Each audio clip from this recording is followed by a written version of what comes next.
हर बार किराया लेते समय मकान मालिक लड़की को 300 रुपये लौटाकर ऊपर जाकर दरवाजा बंद कर देता है। और फिर कहता है अब आगे से इंस्टेंट नूडल्स मत खाना, अगर पैसे खत्म हो जाएं तो फिर मेरे पास आना।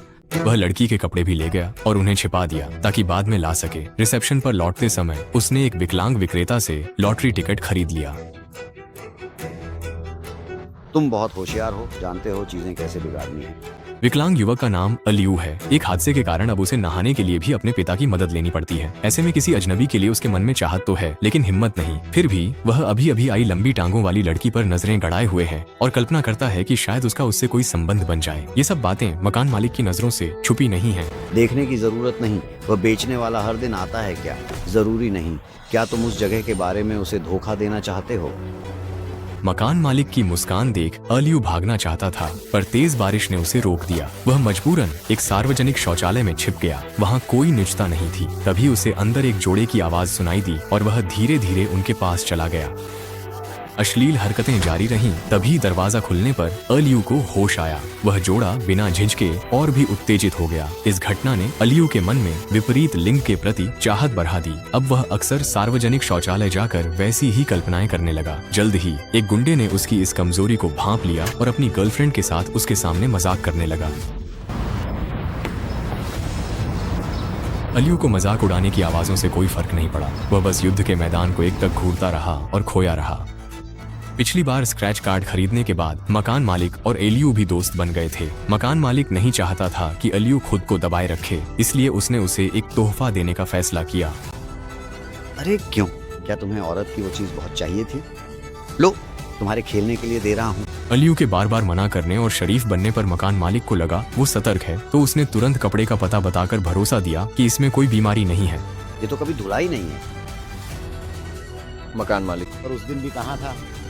उसने अलियू को शौचालय में ताक झांक करते देखा। आगे से कुछ भी हो तो मुझे तुरंत बताना। असल में मकान मालिक एक विकृत इंसान था जो कैमरों से दूसरों की प्राइवेसी में झांकता था। अगर मैं काम पर नहीं जाता तो मुझे वहां जाकर मस्ती करना बहुत पसंद है। देखो,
और मेहनत करने लगा। गुंडों के मजाक के बावजूद वह कभी गैर हाजिर नहीं रहा। एक दिन लीकुई का मकान मालिक माफी मांगने आया। उसने अलियू का सारा सामान खरीद लिया और उसे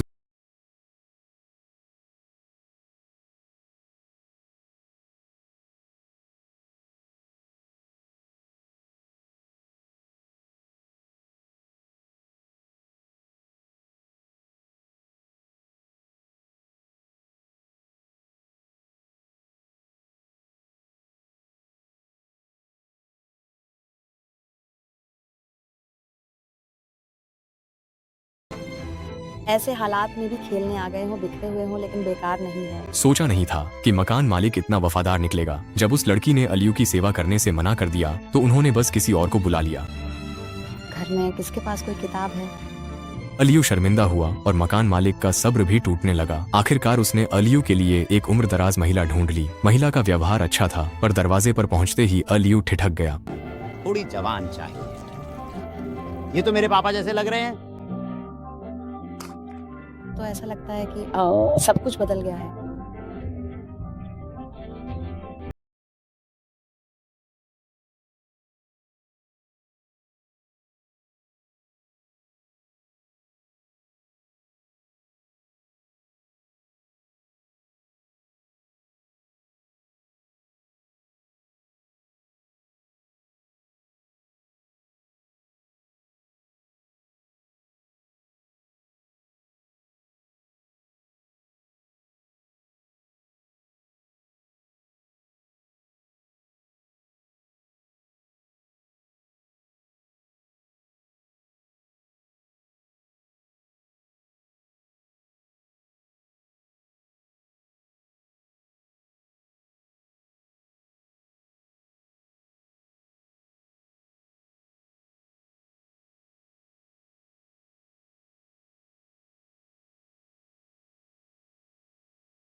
रोशनी कभी तेज तो कभी मंद हो रही थी, ठीक वैसे ही जैसे इस वक्त अलियू का मन। उसे समझ नहीं आया कि उसके पिता की बातों का क्या मतलब था, इसलिए उसने सोचना ही छोड़ दिया। अगले दिन सुबह सुबह वह घर से भाग निकला और फिर से पाओ मियन से मिला। इस बार उसने मकान मालिक से छीनी गई अंडरवियर लौटा दी, लेकिन पाओ मियन की प्रतिक्रिया बेहद तीखी थी।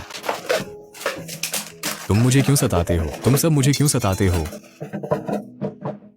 पाओ मियन टूट गया। अपनी अंडरवियर दूसरों के हाथों में देख उसे लगा वह बस एक खिलौना है। मकान मालिक ऊब कर उसे अलियू को देता और फिर किसी और को। अलियू उसकी हालत से अनजान बस उसके शांत होने का इंतजार करता रहा। जब पाओ मियन थमा तब अलियू ने उससे बात की। तुम्हें चिंता करने की जरूरत नहीं कि कोई तुम्हें सताएगा, मैं खुद भी तो सताया जाता हूँ। तुम काका से प्यार नहीं करते, कोई ना कोई तुम्हें सताएगा ही।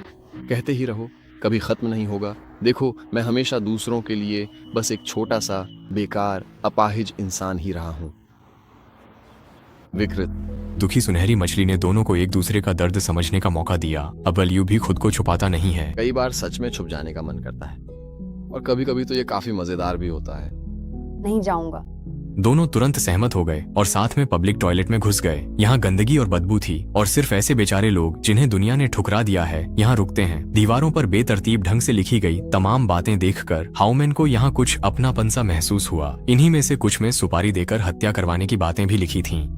कातिल को हत्या करने के लिए 3 शर्तें चाहिए होती हैं। एक सुपारी, एक लक्ष्य, एक इनाम। इन 3 में से अगर एक भी कम हो तो वह सिर्फ हत्यारा कहलाता है। बचपन में नहीं। सामने खड़े गंभीर चेहरे वाले पाओमियन को देखकर अलियू मुस्कुरा पड़ा, लेकिन पाओमियन मजाक नहीं कर रहा था। अगर हो सके मैं चाहता हूँ कि वह मेरी खातिर किसी को मार दे। तुम किसे मारना चाहते हो? अगर मैं तुम्हारे लिए किसी को मार दूं तो तुम मुझे क्या इनाम दोगे? चलो तुम्हें पाउमियन खिला ले चलूं। यही वह पल था जब दो अकेली आत्माएं धीरे धीरे एक दूसरे से जुड़ने लगीं। वे दोनों वापस छोटी दुकान पर गए, आम प्रेमियों की तरह शरारतें की, साथ में बुलबुलें उड़ाए, साथ में पाउमियन खाया और उन खूबसूरत चीजों को फिर से जीना सीखा जो कब की खो चुकी थीं। लेकिन उन्हें पता नहीं था कि ये सब पाउमियन की मंदबुद्धि मां देख रही थी। अलियू डर गया। उसे मजबूरी में पहले ही वहां से जाना पड़ा, लेकिन इसके बावजूद भी ये सब पाउमियन के मूड पर कोई असर नहीं डाल सका।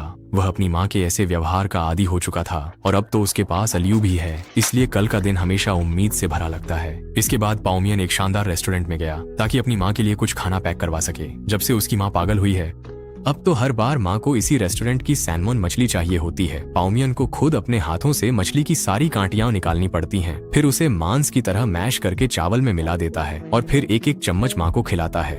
शुरुआत में माँ बहुत सहयोग करती थी, लेकिन आज साफ लग रहा था कि माँ के मन में कोई नाराजगी है।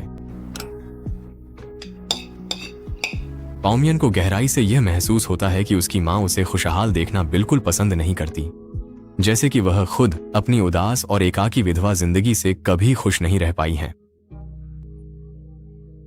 नहीं ताईजी, आप कितना भी करो ताईगी, आप जितना कहें उतना ही किया जाता है। लेकिन इस बार पान वेनसू अब और कमजोर नहीं रही। आमने सामने की इस स्थिति में माँ अब ज्यादा बोलने की हिम्मत नहीं कर पाई, लेकिन उन्होंने भी विरोध शुरू कर दिया। उन्होंने दवा खाने से मना कर दिया, डॉक्टर की सलाह मानने से भी इनकार कर दिया। माँ जानती थी कि अगर वह अपने शरीर को नुकसान पहुंचाएंगी और अपनी जान की धमकी देंगी तो पाउमियन धीरे धीरे समझौता कर लेगा। यह एक अदृश्य फर्ज की बेड़ी है। चाहे माँ कुछ भी करे, पाउमियन हमेशा खुद सबसे घटिया चीजें खाएगा और स्वादिष्ट सैलमन माँ के लिए बचा कर रखेगा।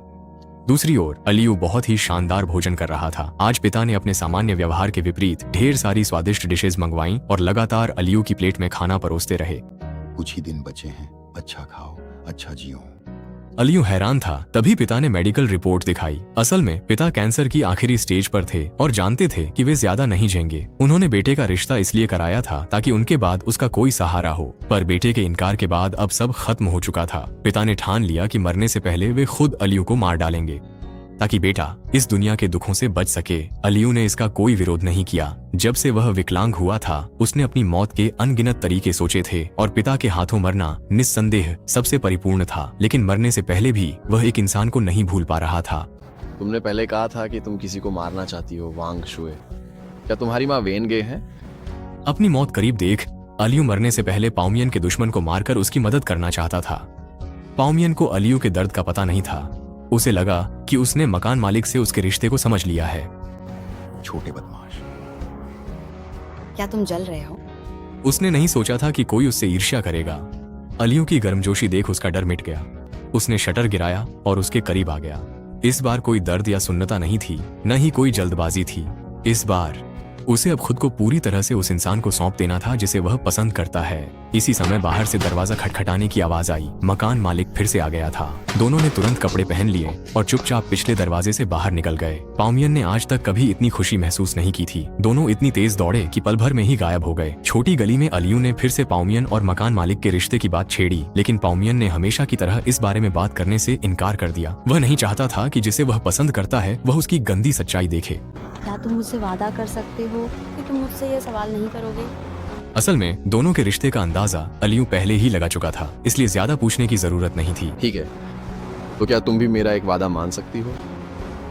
क्या बात है? आगे से उससे थोड़ा दूर रहना, ठीक है?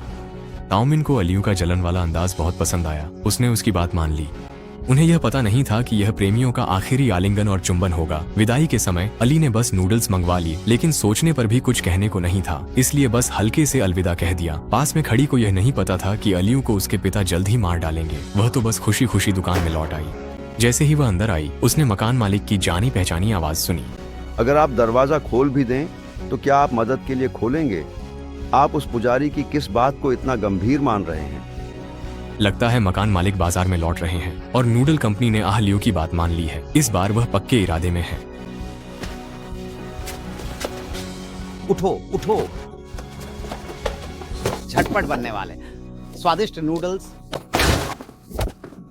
वह गुस्से में बाहर निकल गया। मकान मालिक को वहीं घुटनों के बल बैठा छोड़कर उसने आह लियू से किया अपना वादा निभा दिया था। वहीं दूसरी ओर आह लियू को भी अपने पिता से किए वादे को निभाना था। मरने से पहले पिता पुत्र ने एक शानदार दावत का आनंद लिया, लेकिन चाहे खाना कितना भी अच्छा क्यों न हो, कोई भी खुश नहीं हो सका। आखिरकार आह लियू ने ही पहल करके इस चुप्पी को तोड़ा। क्या मैं एक सिगरेट पी सकता हूँ? ये पहली बार था जब आह लियू ने सिगरेट पी। पिता जानते थे कि बेटा अब जाने के लिए तैयार है। दीवार पर टंगी पदक और तैराकी की गेंद को देखते हुए उन्हें अपने जवानी के दिन रात याद आ गए। उस समय आह लियू अपाहिज नहीं था, पत्नी भी इस दुनिया में थी। अगर मैंने रेड लाइट पार कर एक्सीडेंट न किया होता तो यह परिवार कितना परफेक्ट होता। लेकिन जिंदगी में इतने अगर कहाँ होते हैं। इंसान को आखिरकार अपने भ्रम छोड़कर हकीकत को स्वीकार करना ही पड़ता है। पिता जानते थे कि अब आह लियू को विदा करने का समय आ गया है, लेकिन क्यों नहीं मैं। पिता की पकड़ ढीली थी, पर आह लियू ने विरोध नहीं किया। उसने पिता के हाथों मौत को अपनी किस्मत मान लिया था। आह लियू की मौत के बाद भी पिता को राहत नहीं मिली। अब कोई लगाव नहीं बचा था। वे बस कैंसर से अपनी मौत का इंतजार कर रहे थे। आखिरकार पिता घिसटते हुए पुलिस स्टेशन सरेंडर करने पहुंचे। जब उन्हें गिरफ्तार किया गया, दुनिया बहुत तेजी से घूम रही है। छोटी दुकान में पाउमियन अपनी मां को खाना खिला रहा है, लेकिन क्योंकि पाउमियन ने मकान मालिक के सौदे को ठुकरा दिया था, अब वह बिल्कुल भी सैमा मछली खरीदने में असमर्थ है। यह देखकर मां नाराज हो गई। पाउमियन द्वारा खुद बनाए गए खाने को मां बिल्कुल नहीं खाती और मां को खाना खिलाने के लिए पाउमियन को मजबूरन आह लियू से धोखा कर फिर से मकान मालिक के पास जाना पड़ा। मकान मालिक समझता है कि पाउमियन कभी भी उसकी मुट्ठी से बाहर नहीं जा सकता।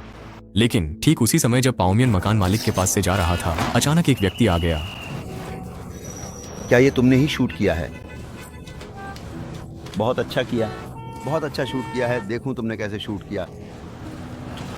किराएदार ने मकान मालिक को चाकू मार दिया, जिसे उसने छिपकर रिकॉर्ड किया था। उसी वीडियो से मुख्य पात्र ट्रोल हुए और अंततः यह बुरा मकान मालिक अपनी ही हरकतों का शिकार बन गया। वहीं किसी ने 300 युआन से सैमा मछली खरीदी। घर लौटने पर पता चला कि भूखी मां ने उसका खाना पहले ही खा लिया था। मछली तो बस पाउमियन को तंग करने का बहाना थी। मां की असलियत जानते हुए भी पाउमियन आदतन मछली साफ कर उन्हें खिलाने लगी। वह इस नियंत्रण से मुक्त नहीं हो सकी और मां की ज्यादतियां और बढ़ाच गईं। तू अन है, तुझे दूसरों से करवाना अच्छा लगता है। खाना खा। खाना खा। इस बार पाउमियन अब और बर्दाश्त नहीं कर पाई। खाना खा। सैमा मछली, ये तुम्हें पसंद है। बहुत ऊंचा है। वे सब भाग गए और बातें करने लगे। मैं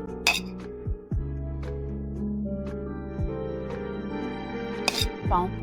नूडल्स खिलाने की रफ्तार और तेज हो गई। वह सिर्फ सैमा मछली ही नहीं, बल्कि दिल में बसी गहरी नफरत भी अंदर भर रही थी। मैंने भी वही किया। फिर तुम सिर्फ मुझे ही क्यों डांटती हो? क्यों? वो लोग सच में उधर कुछ नहीं रोकते। तुम लोग मुझे इतनी बुरी तरह कैसे डांट सकते हो? हाओमिन और भी उत्तेजित हो गया। जब उसे होश आया, तब तक उसकी मां दम घुटने से मर चुकी थी। पाउमियन घबरा गई। तभी अलियू ने दरवाजा खटखटाया। असल में वह मरा नहीं था, बस बेहोश हो गया था। होश में आने के बाद उसने रोती हुई पाउमियन को दिलासा दिया कि वह उसके साथ है और सब संभाल लेगा। पर जैसे ही उसने कमरे में मां की लाश देखी, वह भी सन्न रह गया। जल्दी से पुलिस को फोन करो। मैंने जानबूझकर नहीं किया था। अलियू जानता था कि पाउमियन जेल जाने से डर रही है। उसे अचानक शौचालय में किया गया अपना वादा याद आ गया कि वह पाउमियन का कातिल बनेगा। तो आज वह यह वादा पूरा कर देगा। मुझे दे दो, मैं तुम्हारे साथ रहूंगा। इसके बाद अलियू ने कैंची उठा ली और पाउमियन की मां की लाश पर वार कर दिया, ताकि इस हत्या की सारी जिम्मेदारी अपने ऊपर ले सके। यह उसके जीवन का सबसे साहसी काम था। ऐसा क्यों किया? पुलिस को बुलाओ। ऐसा क्यों किया? क्योंकि मैं एक हत्यारा हूं, मुझे अपना इनाम चाहिए। लड़की ने वादा निभाया और अलियू के लिए नूडल्स बनाए। अपनी आदत के अनुसार वह 3 मिनट रुककर ही खाती थी। अगर 3 मिनट इंतजार किया तो फिर समय नहीं बचेगा। देखने में ये सबसे स्वादिष्ट नूडल्स नहीं लग रहे हैं। अगर पुलिस आ गई तो मैं भी नहीं खा पाऊंगा।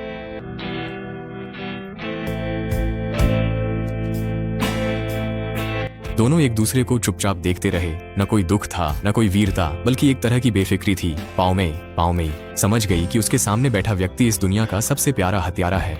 यही वह है जिसने उसकी जिंदगी की कड़वाहट को खत्म किया और उसके लिए उजाला लाया। और अब वह हत्यारा पकड़ा जाने वाला है। क्या तुम मुझसे मिलने आओगी?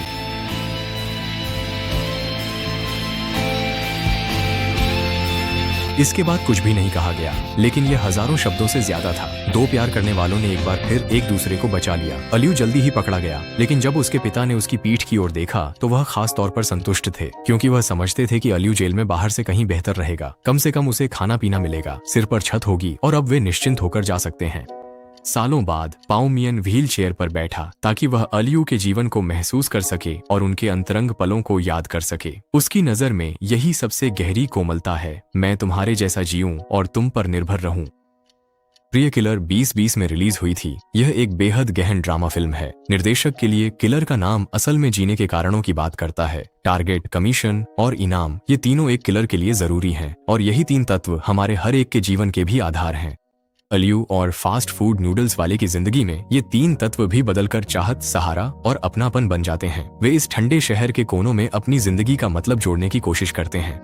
फिल्म का सबसे मार्मिक हिस्सा वह विरोधाभास है, जहां जीने की चाहत बेबसी से टकराती है। हर कोई आजादी चाहता है, पर हकीकत की जकड़न उन्हें घेरे हुए है। दो प्रेमी अपनी पूरी ताकत लगाकर अपनी सीमाओं और पवित्रता की रक्षा करते हैं। शायद वे दुनिया से नहीं जीत पाए, पर एक दूसरे में उन्होंने सुकून पाया। कातिल ने इंसानों को नहीं, बल्कि उनकी कमजोरी और नाउम्मीदी को मारा। फिल्म पर वापस आते हैं। फास्ट नूडल्स के परिवार की बात करें तो फिल्म में कई फ्लैशबैक हैं। वह अकेले माता पिता के साथ पला बढ़ा, जिससे वह अंतर्मुखी बन गया। वह सब अकेले ही करता है और उसकी मौजूदगी कम ही दिखती है, पर बाकी युवाओं की तरह उसमें भी दिखावे की चाह थी। महंगी ज्वेलरी चुराने की वजह से वह पुलिस स्टेशन भी जा चुका है। मकान मालिक ने स्थिति संभाली और मदद की। तभी से उसकी नजर फास्ट नूडल्स पर थी। जब उसने हैवानियत दिखाई तो माँ ने रोकने की कोशिश की, पर वह मकान मालिक की हवस और लालच के आगे हार गई। बाकी लोगों की तरह माँ भी शिकार थी। मकान मालिक ही उनकी दुकान का मालिक और मुख्य मददगार था। माँ ने ज्यादतियां चुपचाप सही और मानसिक प्रताड़ना से पागल होने लगी, यहाँ तक कि अपनी तकलीफें फास्ट नूडल्स पर निकालने लगी। उनकी चुप्पी से मकान मालिक और निडर हो गया। उसकी घूरती नजरें अब एक आदेश बन गईं, जिससे फास्ट नूडल्स परेशान रहने लगी। फिर आलियू के आने से उसे पहली बार उम्मीद की किरण दिखी। नूडल्स जैसा आलियू भी एक मामूली इंसान था। अपनी कमियों की वजह से वह प्यार के लिए तरसता था। जहां आवारा लड़के आसानी से लड़कियां पटा लेते थे, वहीं आलियू अपनी अपंगता के साथ बस चुपचाप भटकता रहता था। उसे लगता था कि अच्छी चीजें उसे कभी नहीं मिलेंगी, पर मकान मालिक से मिलकर उसे एक अजीब सी मुक्ति महसूस हुई। अमीर औरतें उसे हमेशा अनदेखा करती थीं, पर अब उसे आखिरकार एक हमदर्द मिल गया था। वह बूढ़ा काफी घिनौना था, पर वफादार भी था। आलियू को नाराज करने पर वह तुरंत माफी मांग लेता था। इन सच्चे बुरे इरादों ने अनजाने में एक अच्छी जोड़ी बना दी। आलियू और फास्ट नूडल्स दोनों अपनी पारिवारिक बेड़ियों से बहुत परेशान थे और एक दूसरे का दर्द गहराई से समझते थे। इस घुटन भरी स्थिति से निकलने का रास्ता शौचालय की दीवार पर लगे एक विज्ञापन से निकला। फास्ट नूडल्स ने आलियू को बस एक कटोरी नूडल्स के बदले काम पर रखा और सारी पीड़ा को हमेशा के लिए खत्म कर दिया। दोनों ने जिंदगी की क्रूरता पहले ही खूब झेली थी, पर अंततः उन्होंने एक दूसरे में सुकून और मुक्ति पाली। कानून के अनुसार अगर आलू फास्ट नूडल्स की माफी पा लेता है तो वह 15 साल बाद सजा पूरी करके रिहा हो सकता है। पता नहीं तब वह इस प्यारे किलर को याद कर पाएगा या नहीं। क्या वह आगे बढ़कर उसे फिर से गले लगा पाएगा? एक नजर में 10 छवियां आपके साथ मिलकर क्लासिक्स का आनंद लें। अगर आपको पसंद आया हो तो लाइक करना न भूलें। अगली बार फिर मिलेंगे। हाँ, बिल्कुल सही।